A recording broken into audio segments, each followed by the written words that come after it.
Hello students, आइए अब सुनते हैं आज के वीडियो में सूरदास जी के जो पद आपके सिलेबस में हैं उसमें से संयोग दृश्य। संयोग तो आप समझ गए कि जब राधा और कृष्ण एक साथ क्रीड़ा कर रहे हैं या प्रेम की क्रीड़ा में विलीन है या रास लीला में विलीन है, कुछ भी कह लीजिए आप, है ना। तो राधा और कृष्ण एक साथ बैठे हैं और वो प्रेम कर रहे हैं एक दूसरे से, तो वो दृश्य कवि ने लिखा है। देखिए, नवल किशोर नवल नागरिया, कि कृष्ण जो है वो नवयुवक है और राधा है वो नवयुवती है। यानी कि नवयुवक कृष्ण और नवयुवती राधा एक दूसरे के साथ बैठे हुए हैं। अपनी भुजा श्याम भुज ऊपर, अपनी भुजा मतलब राधा ने अपनी भुजा को, अपनी बाजू को कृष्ण की भुजा के ऊपर रखा हुआ है। श्याम भुजा अपने उर्धरिया, और कृष्ण की भुजा को पकड़कर उसने अपने हृदय से लगा लिया है। क्रीड़ा करत तमाल तरुतर, तमाल तरु मतलब तमाल के वृक्ष के, तर मतलब नीचे, तमाल के वृक्ष के नीचे राधा और कृष्ण बैठे हुए हैं और वो प्रेम की क्रीड़ा कर रहे हैं। श्यामा श्याम उमंगी रस भरिया, कि श्यामा मतलब राधा और श्याम मतलब कृष्ण, की और राधा और कृष्ण दोनों ही प्रेम की उमंग से भरे हुए हैं। यो लपटाई रहे उर ज्यों बरकत मणि कंचन में जरिया, और वो दोनों कि उन दोनों के हृदय एक दूसरे से ऐसे मिले हुए हैं जैसे कि हम सोने में मणि को जड़ देते हैं।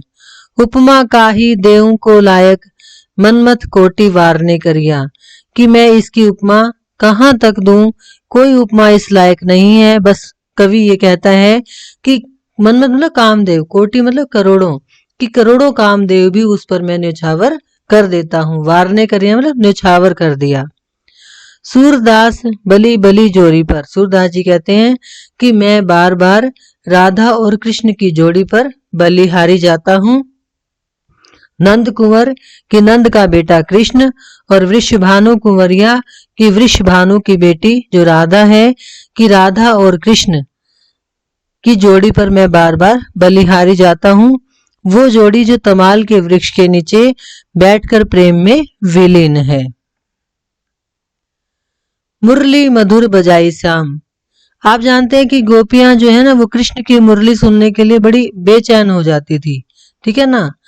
तो वो इस समय ये उसी का दृश्य है कि जो कृष्ण है वो मुरली बजाते हैं, और जैसे ही कृष्ण मुरली बजाते हैं वैसे ही सारी जो गोपियां हैं वो एकदम से व्याकुल हो जाती हैं, ठीक है ना। देखिए, मुरली मधुर बजाई श्याम, कि कृष्ण ने मधुर मुरली बजाई। मन हरि लियो भवन नहीं भावे, कि जैसे ही कृष्ण मुरली बजाते हैं तो गोपियों का जो मन है वो हर लेते हैं और अब उनको घर में रहना अच्छा नहीं लगता। भवन नहीं भावे मतलब घर अच्छा नहीं लगता। व्याकुल ब्रज की बाम, बाम मतलब स्त्रियां, कि ब्रज की सारी गोपियां व्याकुल हो जाती हैं। भोजन भूषण की सुधि नाही, उन्हें अपने खाने की और आभूषणों की भी सुध बुध नहीं रहती। तनु की नाही संभार, और शरीर की भी संभाल नहीं रहती, यानी कि वो अपनी सारी सुध बुध भूल कर कृष्ण की बांसुरी सुनने के लिए व्याकुल हो उठती हैं। गृह गुरु लाज सूर सो तोर्यो, कहती घर और गुरु की जो लाज है यानी कि जो सामाजिक मान मर्यादा है उसको वो तोड़ देती हैं। डरी नहीं व्यवहार, और ऐसा व्यवहार करने में उनको डर भी नहीं लगता, यानी कि सारी लोक लाज को त्याग कर वो कृष्ण की मुरली को सुनने के लिए दौड़ जाती हैं। करत सिंगार बिबस भई सुंदरी, अंगनी गई भुलाई, और अपना श्रृंगार भी छोड़ दिया उन्होंने और सारे अंगों की सुध बुध भी भूल गई, और वो सारी जो सुंदरियां थी वो विवश हो गई, बेचैन हो गई।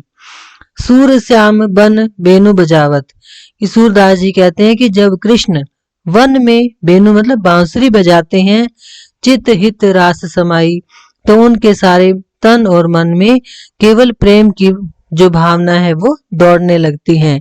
यानी कि कृष्ण की मुरली को सुनकर सारे के सारे जो ब्रज के लोग हैं, ब्रज की गोपियां हैं, ब्रज की स्त्रियां हैं, वो व्याकुल हो जाती हैं और सारी मान मर्यादा को छोड़ देती हैं, तन मन की सुध बुध भी भूल जाती हैं, खाना पीना भी उनको अच्छा नहीं लगता, और वो सब व्याकुल होकर कृष्ण की मुरली को सुनने के लिए दौड़ जाती हैं।